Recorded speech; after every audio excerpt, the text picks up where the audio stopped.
Mejores son dos que uno. Esta es la tercera entrega de la serie El perdón en el matrimonio. En contraposición al versículo que vimos anteriormente en el libro de Efesios 4:31, que dice: desechen todo lo que sea amargura, enojo, ira, gritería, calumnias y todo tipo de maldad. El Señor nos exhorta a actuar de la siguiente manera. Colosenses capítulo 3 versículos 12 y 13 dice lo siguiente: por lo tanto, como escogidos de Dios, santos y amados, revístanse de entrañable misericordia, de benignidad, de humildad, de mansedumbre y de paciencia. Sean mutuamente tolerantes. Si alguno tiene queja contra otro, perdónense, de la misma manera que Cristo nos perdonó. Hay varias instrucciones que el Señor nos está dando, pero algo muy importante: el Señor nos llama santos. ¿Qué significa santos en griego? Significa apartados para Dios. Aquí dice que somos sus escogidos, es decir, que ya no podemos comportarnos como lo hacíamos anteriormente, que las emociones nos dominaban. No, hoy en día tenemos unos parámetros que están establecidos en la palabra de Dios y que son una forma para llegar al perdón. Vemos que nuestro cónyuge es la persona más importante de nuestra vida aquí en la tierra. Por lo tanto, debemos tratarlo con misericordia, con mansedumbre, con benignidad, con paciencia, y debemos ser tolerantes para llegar al perdón, que es lo que Dios al final de todo esto quiere que nosotros hagamos, que nos perdonemos. Y como frecuentemente estamos incumpliendo, fallándole a Dios en estas instrucciones, de todas maneras podemos ver que la misericordia de Dios es inmensa. Y esa misericordia inmensa está reflejada en el Salmo 103:10, donde Él nos dice: no nos ha tratado como merece nuestra maldad, ni nos ha castigado como merecen nuestros pecados. Dios nos está pidiendo: son mis hijos, actúen como Jesús, se llaman cristianos, den muestras de que lo son. Den ese perdón completo como yo se los di a ustedes, de una manera incondicional. Y aunque no lo merecían, recibieron ese perdón por gracia. Denlo por gracia. Hagan ese acto de obediencia y sujeción a mí, que soy su Dios, su autoridad. Amén. Vemos en el idioma hebreo y también en el griego algunos significados de la palabra perdón. Y significa enterrar, cubrir, pasar por alto, restaurar con gracia. O sea que está muy claro lo que debemos hacer con las ofensas. El libro de Isaías en el capítulo 43, versículo 18, dice lo siguiente: ya no se acuerden de las cosas pasadas, ni hagan memoria de las cosas antiguas. Lo que el Señor está diciendo es que el perdón incluye olvido.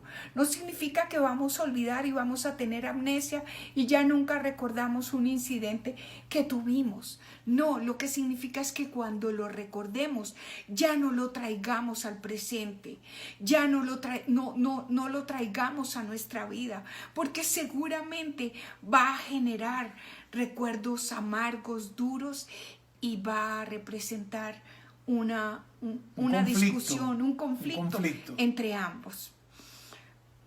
Hay una cosa que es muy, muy importante y que también lo hablamos la vez pasada, y es que el perdón es una decisión de nuestra voluntad.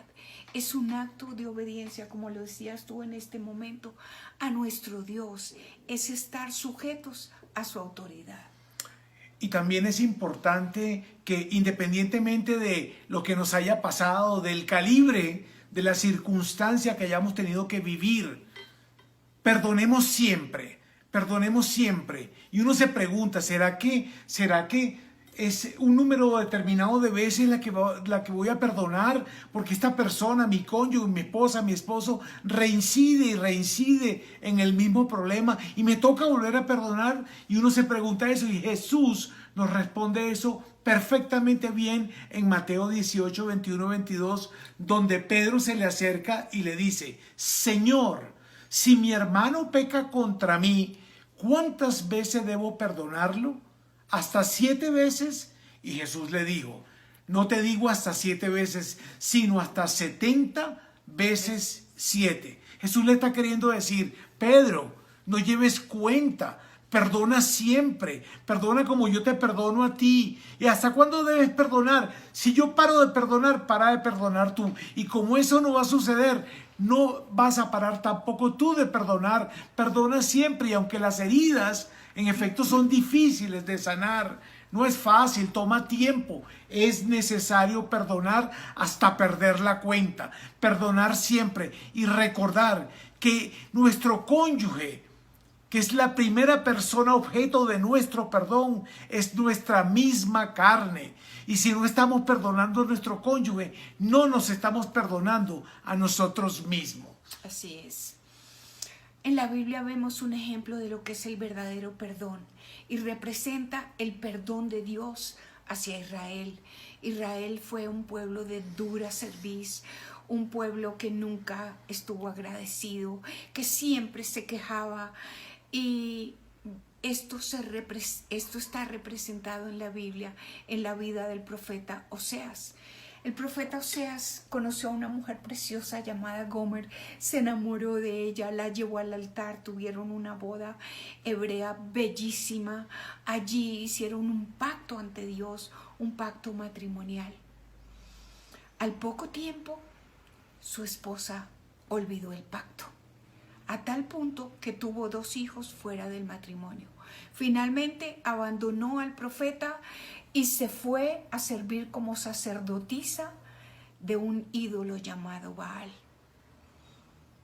Al poco tiempo se prostituyó, trabajaba en un prostíbulo y finalmente llegó a ser una mujer indigente.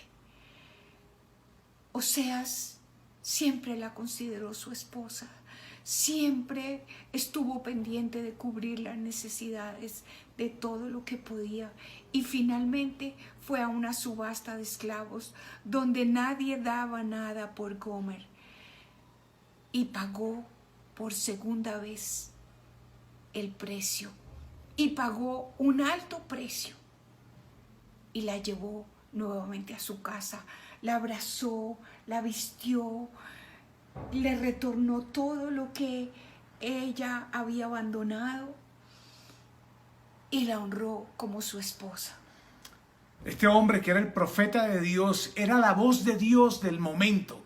Dios hablaba al pueblo de Israel a través de Oseas. Era una personalidad pública. Todo el mundo sabía de Oseas. Todo el mundo conocía su ministerio de profeta. Realmente, y entonces él decidió realmente honrar el pacto que había hecho con esta mujer delante de Dios y los hombres.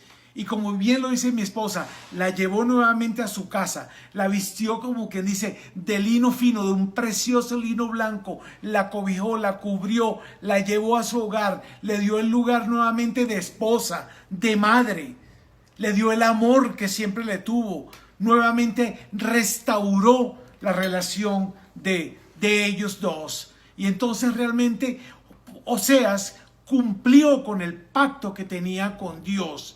Y es por eso que esta es una historia que refleja el profundo y gran amor de Dios por su pueblo Israel. Amén. Somos Oscar y María Eugenia González de la Universidad Giglio.